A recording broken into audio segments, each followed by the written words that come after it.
Industry में एक singer है जिनका नाम है शिल्पी राज, जिनका गाना आते ही यूट्यूब पे ट्रेंड करने लगते हैं। आजकल के समय में उसका गाना इतना चलता है, इतना वायरल होता है, जितना किसी भी कलाकार का नहीं होता है। बड़े बड़े कलाकार को भोजपुरी इंडस्ट्री में अभी के समय में शिल्पी राज पीछे छोड़ दिए हैं। हाल ही में एक गाना आया था उनका, उस गाने को पहले सुन लीजिए। कि तू पति के साथ रहबू कि लवर के साथ रहबू? हम लवर जी पर इसी गाना के वजह से और इससे पहले भी कुछ गाने आए थे, उस सभी गाना के वजह से गूगल पे सर्च कीजिएगा तो सिंगिंग के जो लिस्ट होते हैं उसमें 2 नंबर पे शिल्पी राज का नाम आता है। पहले में अलका याग्निक, दूसरे में शिल्पी राज और तीसरे में उदित नारायण।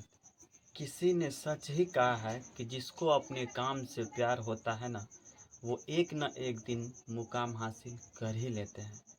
जैसे शिल्पी राज एक गरीब घर की लड़की थे, उन्होंने अपने काम से इतना प्यार किया कि आज के समय में भोजपुरी इंडस्ट्री में सबसे बड़े कलाकार के नाम से जाने जाते हैं और गूगल पे इनका टॉप लिस्ट में नाम आते हैं। बाकी शिल्पी राज के इस काम से आप कितने सहमत हैं, कमेंट बॉक्स में कमेंट जरूर करें।